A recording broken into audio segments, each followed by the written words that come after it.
Welcome to Wired to Hunt's Whitetail Research, where we take one study and examine how you can use that to become a better deer hunter.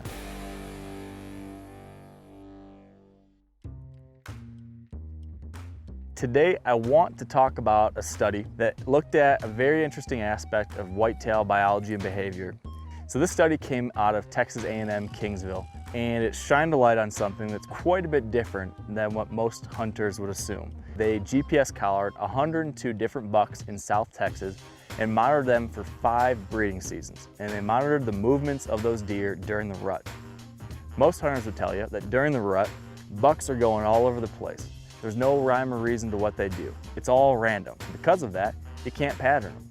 There's no way you can guess what these bucks are gonna do because it's nuts. They're chasing, they're doing crazy things, so they don't even try.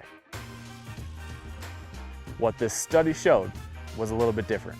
Number one, yes, these bucks did increase their rate of movement, but most of that movement wasn't all over the place. It was actually in a small portion of their home range. Tighter, more concentrated movement than you might expect. Most of these bucks focus their time on about 26 to 34% of their home range. Now, yeah, there's outliers. There are gonna be those excursions that happen. Number two, most of these bucks, 65% of them, returned over and over and over to focal areas. In most cases, these were doe bedding areas or doe hotspots where a buck would want to return to, check to see if there's a female ready to breed. And then about 24 to 28 hours later, most of these bucks would cycle back to that spot again. So on average, these bucks had 2 or more of these focal areas that they returned to on a day or 2 basis to check. These bucks are returning to the same zones every several days. Does that sound like a pattern? Kind of does. So what does this mean as a deer hunter? First off, it means don't give up on trying to figure out these bucks during the rut, because yeah, there is some randomness. If a buck gets on a doe and is following her and she takes him all over the place, you couldn't necessarily predict that. But there are gonna be these bucks that are still cruising, still looking for a doe, and they are gonna operate on a somewhat predictable kind of behavior loop. If you're confident, I found one of these focal areas where the bucks will come, it makes sense to give it a day or two, have a measured approach. Sometimes you do need to pull the plug and relocate, because there's the opposite where you can go too far with this. Don't take this and make this be your reasoning for sitting on a field edge for 5 days straight and say, well, the study told me he'll come back. Not necessarily. You gotta make sure you're in the right places. You gotta make sure there's not other factors that are changing deer behavior.